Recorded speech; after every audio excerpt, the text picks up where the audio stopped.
Hello, welcome to biology. This is Mrs. Miles. I wanted to just do a brief introduction to what we'll be studying in biology this year. Um, what is biology? That might be something that you're asking yourself. If you break down the word biology, you'll find that bio refers to life, whereas the part of the word ology means the study of. So in biology, we are studying life, just as the name says. When you are studying life, you're looking at things like viruses. Viruses have been in the news a lot with the coronavirus. So we have lots of scientists that are working really hard to study viruses. Many scientists actually don't even consider viruses to be living, which is sort of a strange concept.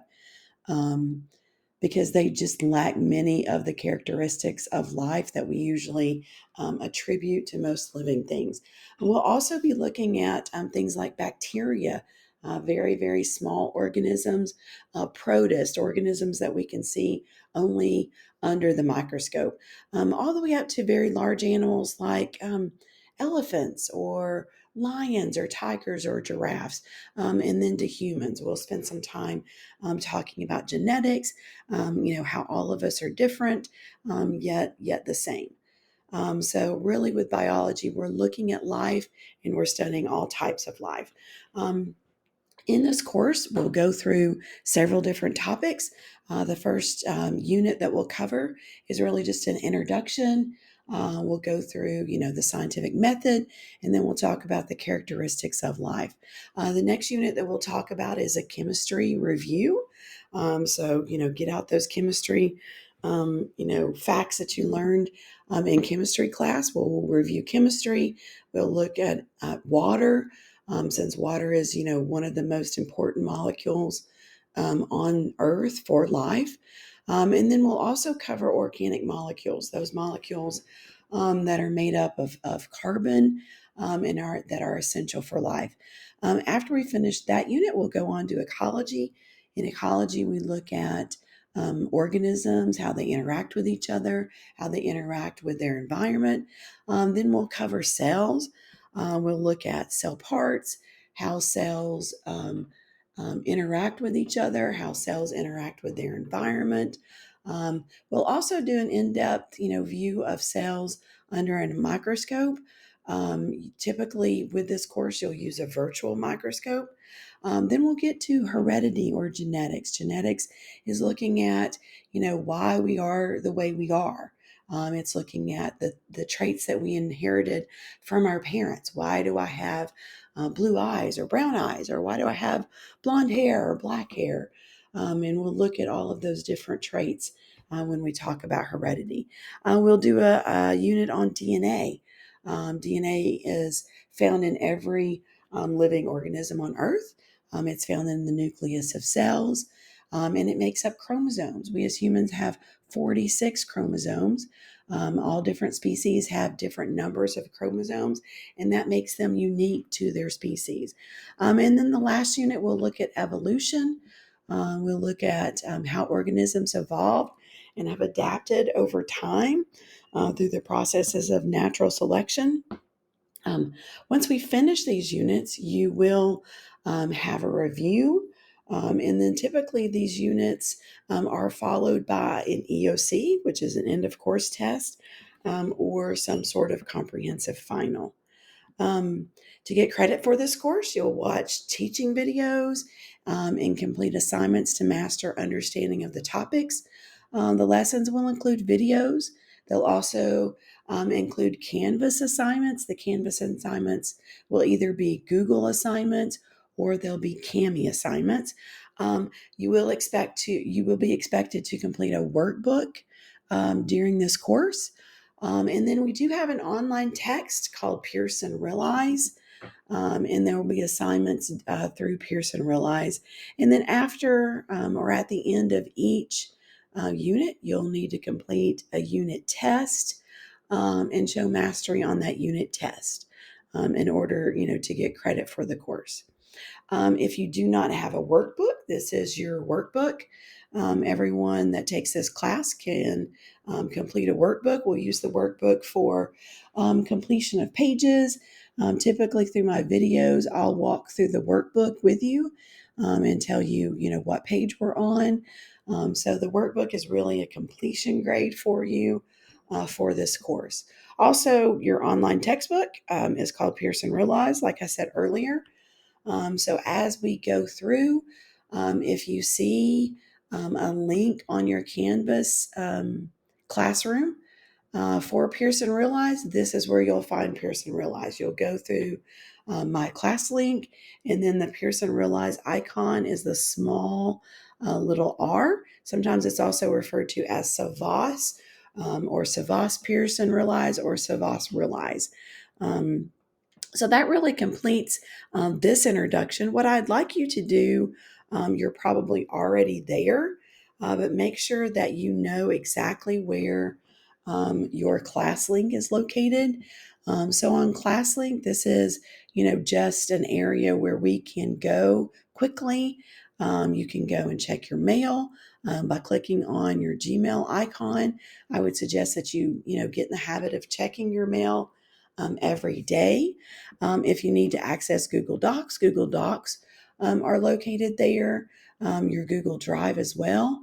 You can always access your Google Drive if you are on a Google page by just clicking on the waffle at the top right of that page. PowerSchool is located also on your class link. But really, for this class, the main thing that we're looking at is Pearson Realize, which is the small little R icon, and then also Canvas, which I said you're probably already on. So as we go through, we'll just go ahead and go into your Canvas course. Your Canvas course is going to look like this one.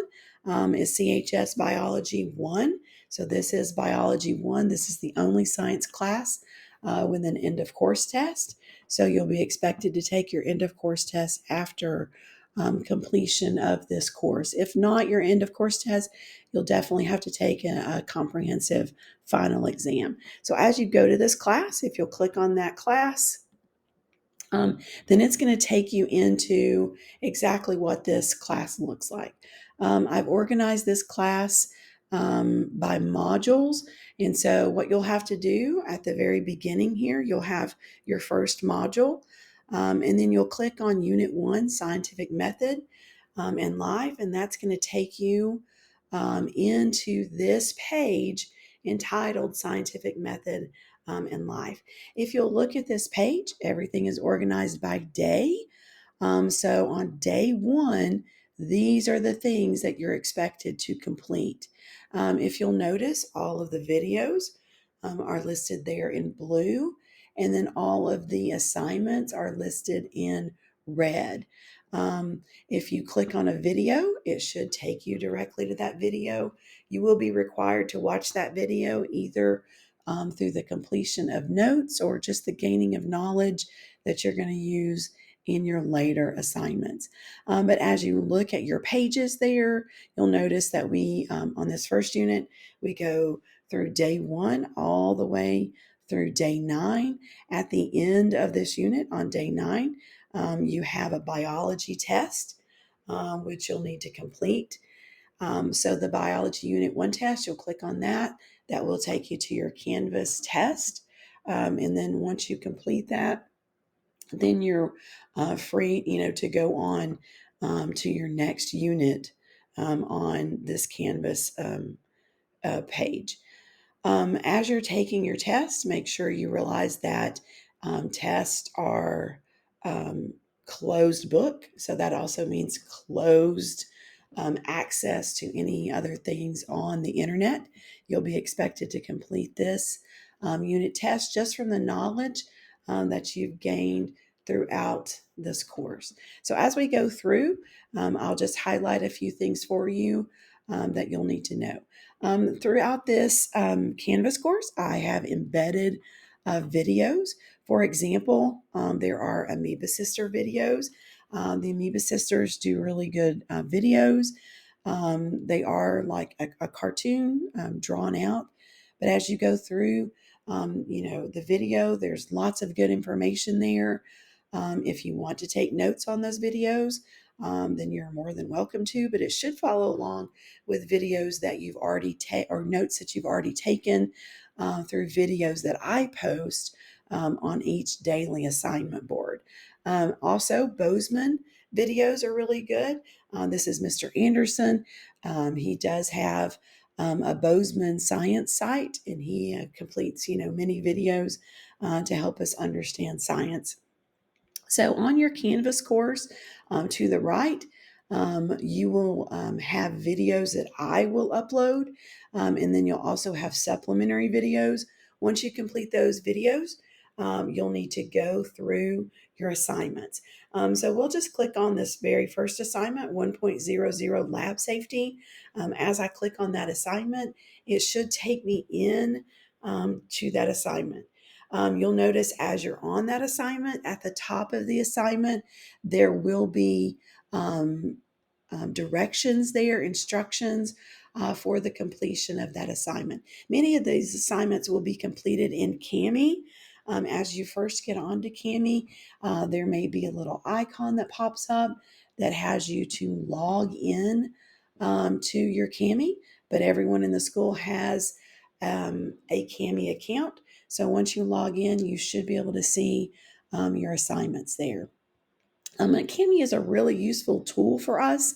Um, I will use Kami quite a bit since it easily loads your Google Docs. And then you can just complete the Kami assignment as you go. A few things that you might need to know about Kami: you do have text box here. Once you have a text box, you can just click on um, anywhere in your Word document, and that text box will show up. Once you have that text box, you can type your answers in that text box. What I would suggest doing every time is to go to your text box, and once you click on your text box, you should be prompted. It should show you um, this other box right here. And then once you click on that other box, you should always probably try to put your text in either a red or a blue font. And that just makes it easier for your teacher to grade your assignments. And then it also makes your answers just pop out on the page. So it's not blending in with the regular black text that is already on the page. But Kami is a really useful tool. Also on Kami, you have drawing tools.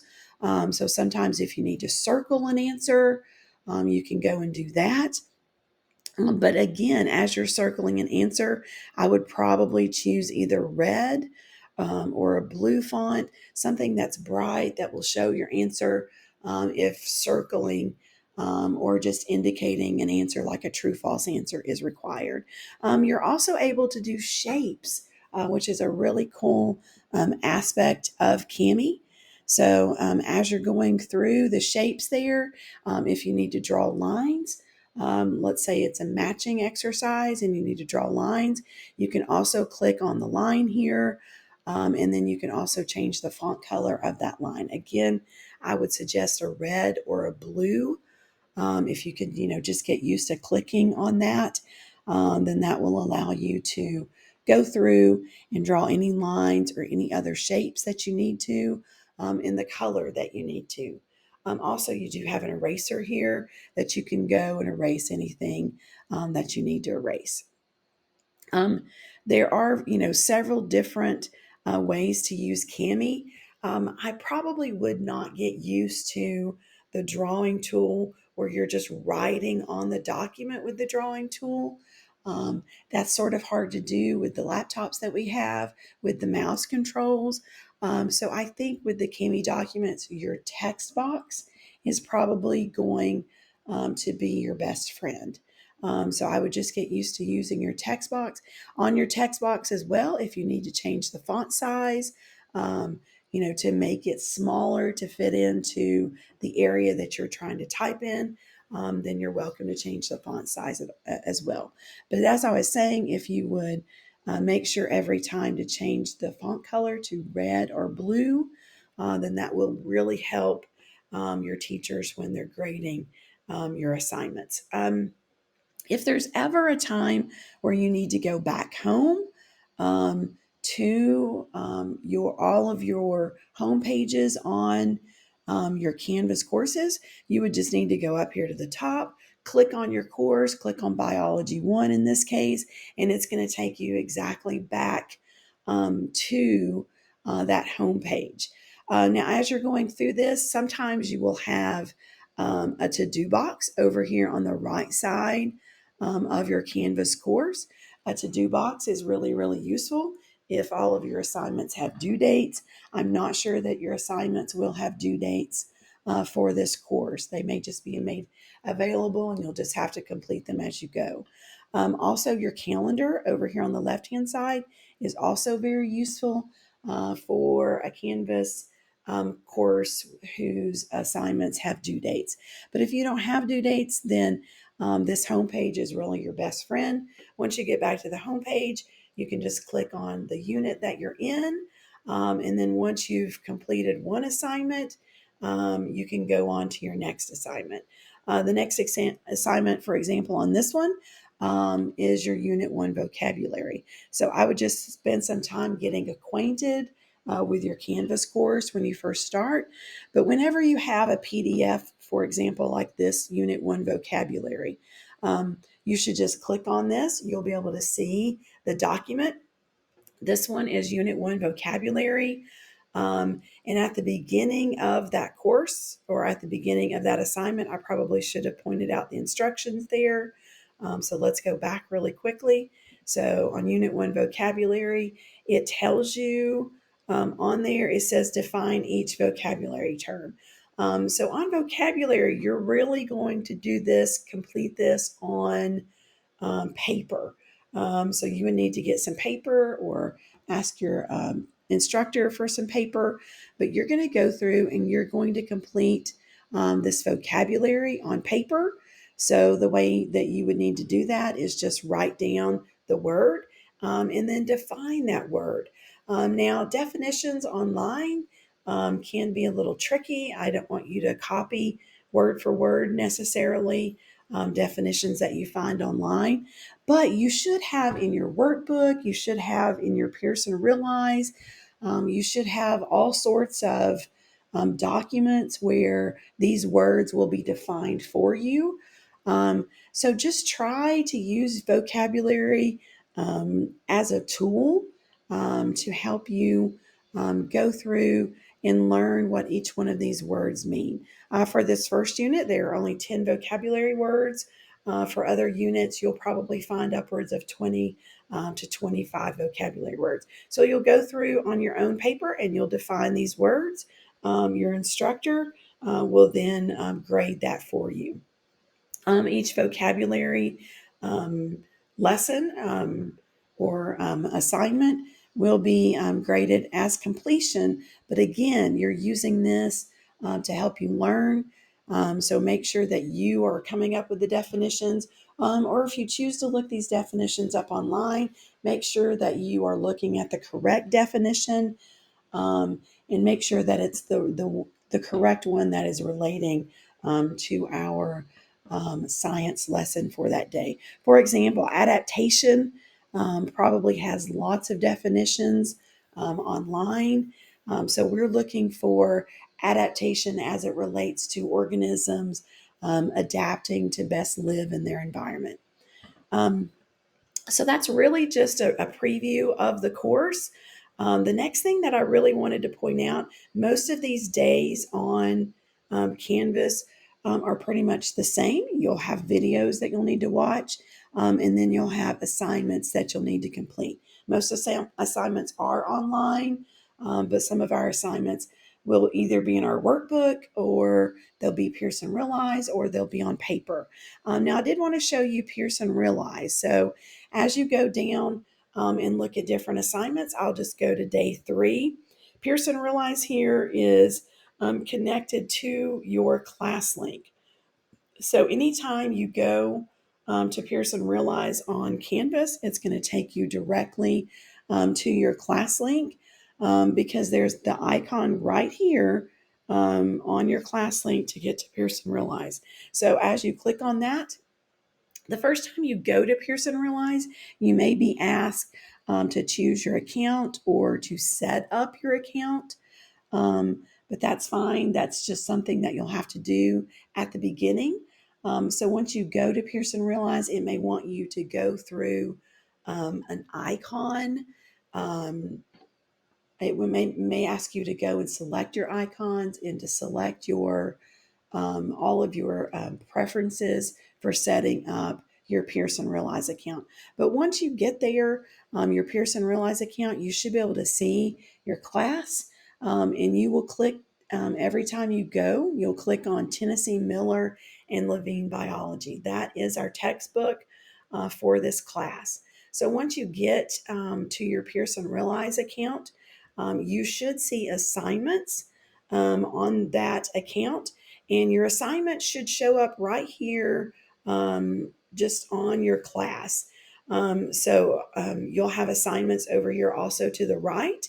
But down here, typically at the bottom, you'll see assignments that are completed and assignments that are not completed.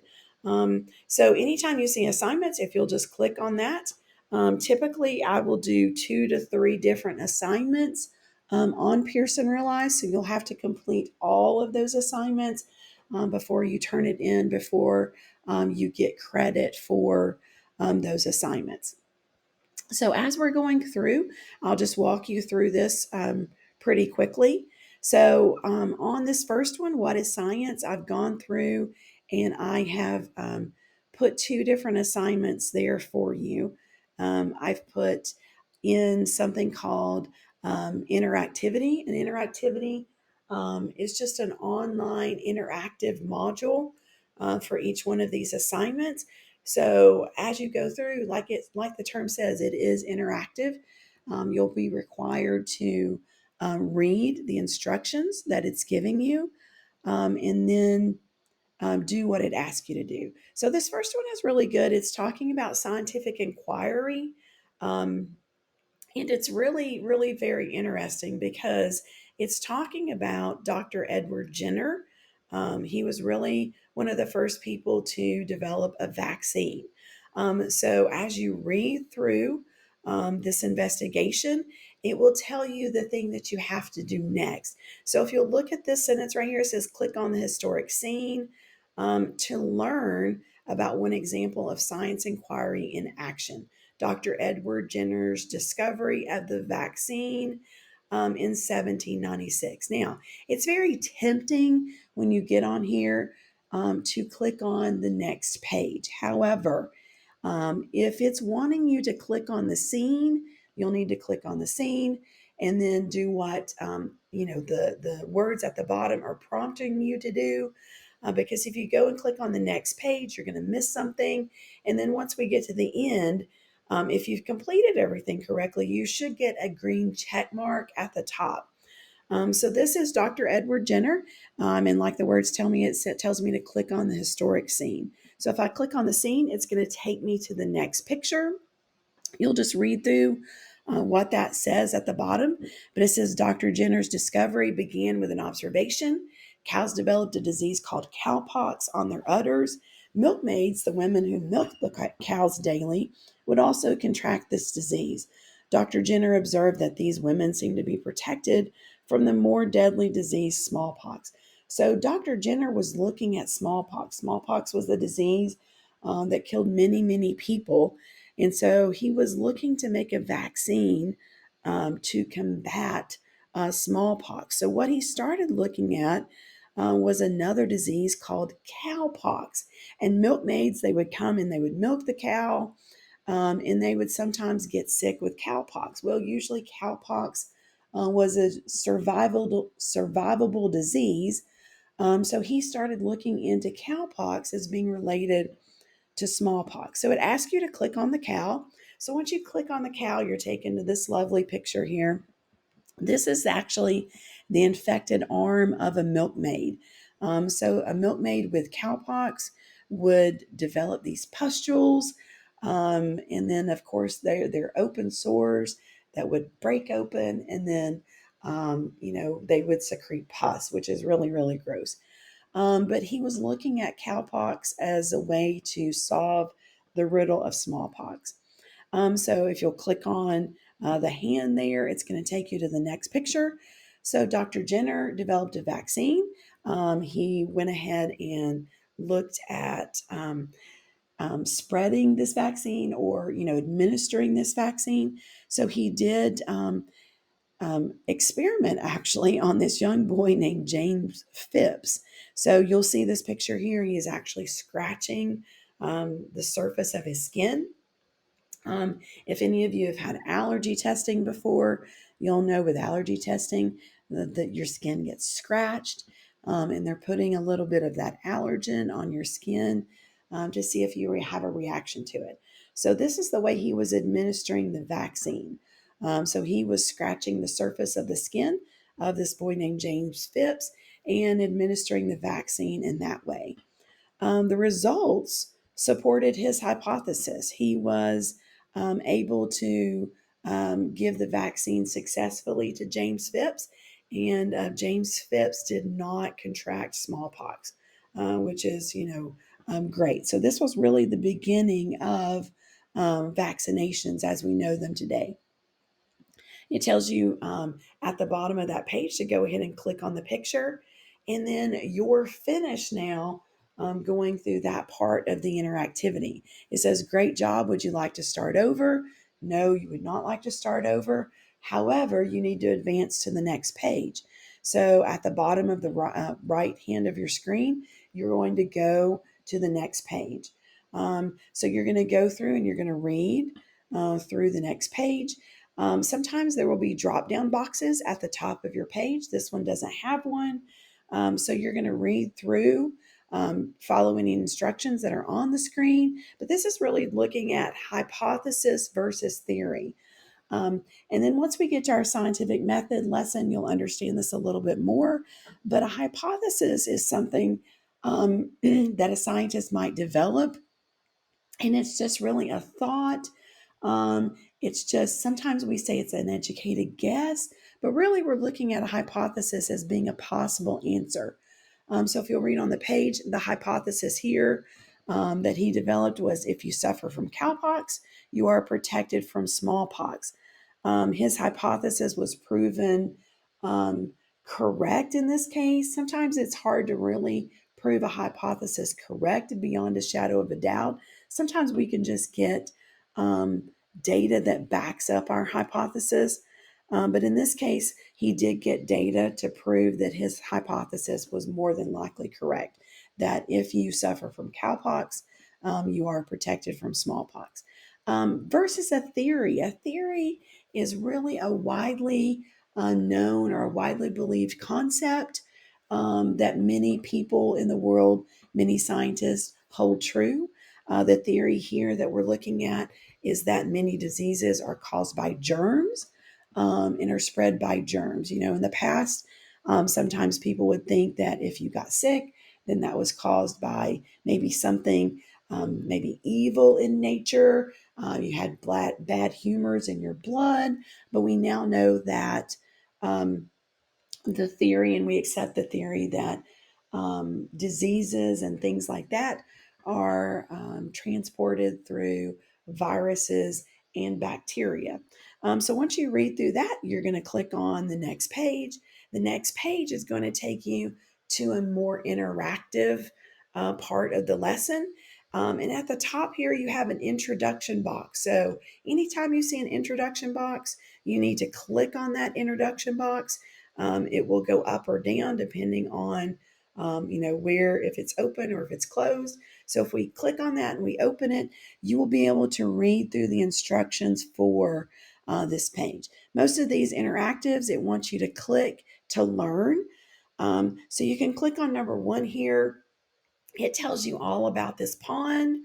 And then if you go and click on number 3 over here, it will tell you all about this pond that's located on the right.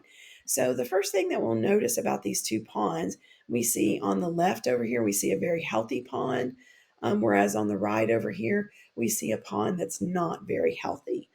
So if you'll go and click through the icons, it will tell you information about these ponds. This pond on the left is in a natural setting.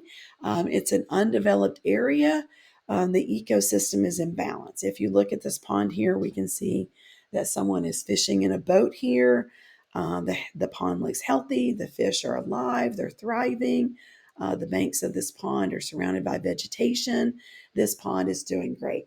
If you click on number one, it tells you the pond temperature. It shows you phosphorus and nitrogen levels, and it gives you just the general information of the pond. Now, if you go to the pond on the right and just make general observations about this pond, you'll see that this pond is very unhealthy. You'll notice that many fish here are dead. And if you click on 4, it will show you or tell you that this pond is located next to a large farm. So you'll be able to see that farm in the background there. Farmers have to use fertilizers to help their plants grow. But sometimes, if farming and industry are not regulated, and if they don't do things properly, many of those products that they use, much of that fertilizer will run off into waterways, and that's what we've seen happen here. So once we get lots of fertilizer running into a waterway, that fertilizer causes this algae to start to grow.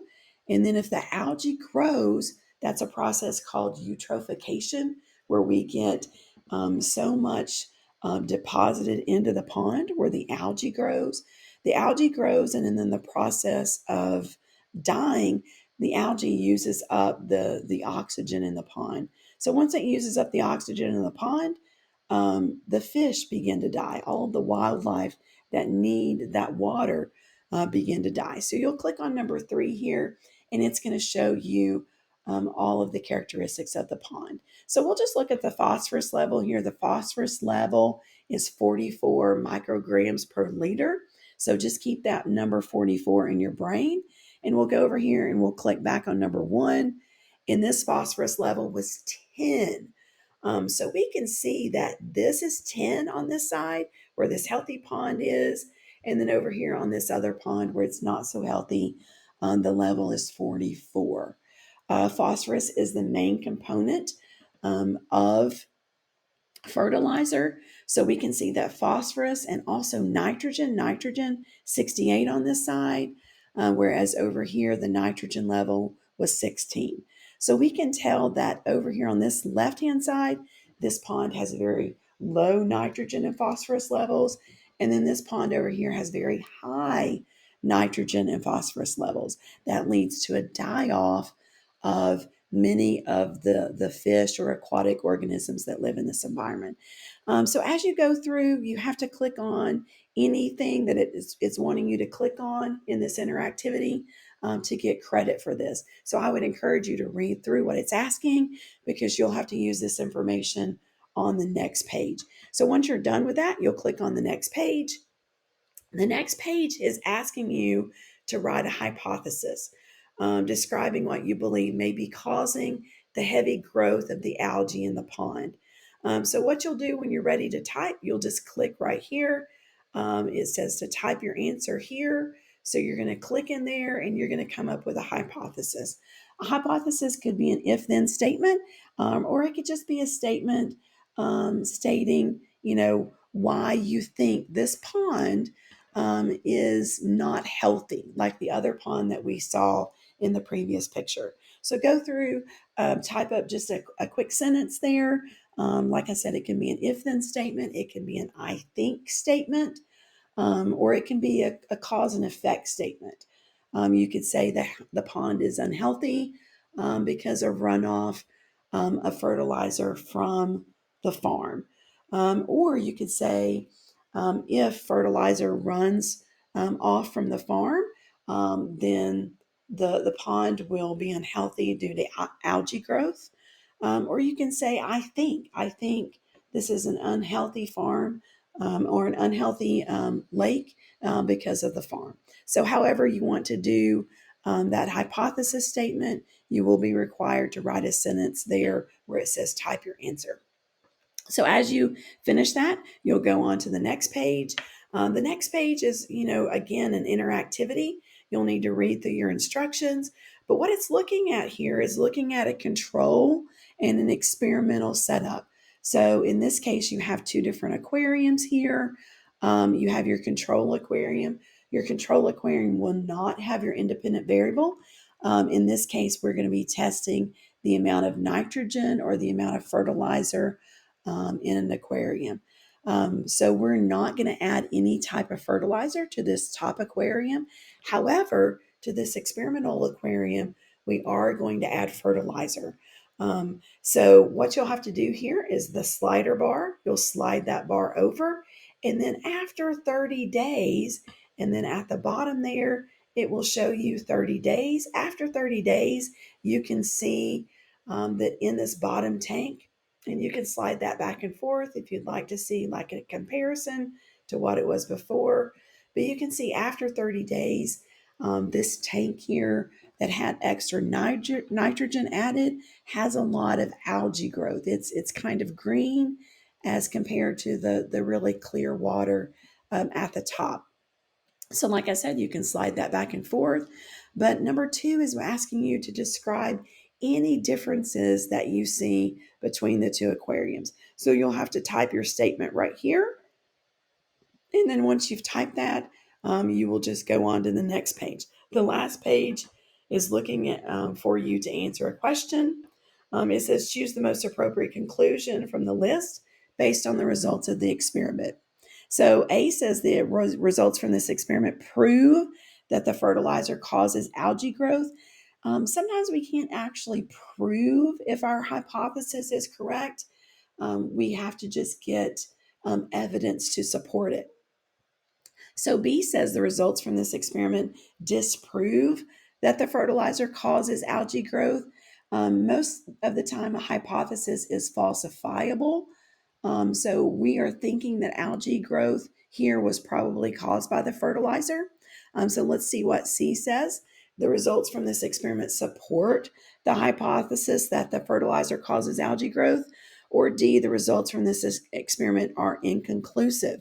There is no clear relationship between fertilizer and algae growth. I think our best answer here is C. So once you click on the correct answer, you can go down to the bottom and check your answer, and then it's going to tell you whether or not you got that correct. So once you have answered that correctly, you'll close that out. You'll look up here to the top right, and you'll see everything that you've completed. And if you see an area that doesn't have a check mark, you're going to have to go back to that page. Click on that page, it will take you back. And then once you've completed everything, we're just going to say algae growth is caused by fertilizer, because it was wanting us to type up a sentence there. And then once we type that up, we can advance back to the next page, go back up here to our check mark, and you'll see now we have a check mark for that page because we completed that page. We still have to go back and complete 5, but once we go back and complete 5, we should have a check mark here, and then that will let us know, yes, you are done. You have completed all of those interactivity lessons. So we'll close that out. Make sure to go back to number 5, complete number 5, but we'll close that out, and then we'll go back up here to number 2. It says, what is science? This is a quiz that you'll need to complete. So as you go through, you'll start the quiz, and you'll go through and you'll answer each of these questions.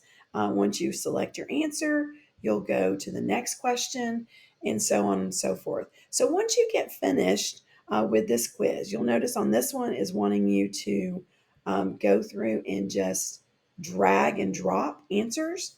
But once you go through each of these questions, it may be a multiple choice question. It may be where you have to drag and drop vocabulary. This is another drag and drop. So you'll go and you'll just move answers there. I did not check that answer, so that's not the correct answer there. Maybe it is. I hope it is. So you'll just drag and drop those answers down to complete each one of those. As you go through, this one is showing theory, hypothesis, and law. Um, you may just want to go and look these things up. You may want to go and remind yourself, look at what a theory is, look at what a hypothesis is, look at what a law is, and go and drag and drop each one of these statements until you get all of those completed. Now, in this case, you're not going to have an equal number in each one of these. You'll just have to go and just do your best to match each one of those. However, as you're going through, you'll notice that when I drag and drop something, that the other two are still blue, and wherever I want to drop this turns gray. And so that will let you know that you're dropping it in the correct area. So once you go through that quiz, you'll click on the next button, and then you'll go here and it will show you your progress. And if you haven't answered any of these, you'll need to go back and answer those. But once you're finished, you'll go and submit that test. And once you submit that test, it's going to give you your score. If you don't do well on this test, there may be remediation, there may be another assignment, and you'll be able to see that assignment once you go back and you look at your home area. You'll be able to look at your assignments that are popping up on your home bar. Um, so I think that's it for our welcome video.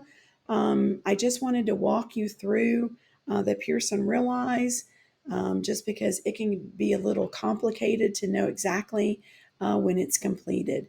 Also remember that we do, like I said earlier, we do have a workbook, and we'll be taking our notes in our workbook. So if you don't have a workbook, this is what our workbook looks like. You'll need to ask your teacher for a workbook, because you'll need to complete that workbook, and your workbook will be graded by your instructor. So I just wanted to say welcome to biology. I hope you found this video helpful, and I look forward to working with you. So till next time, bye.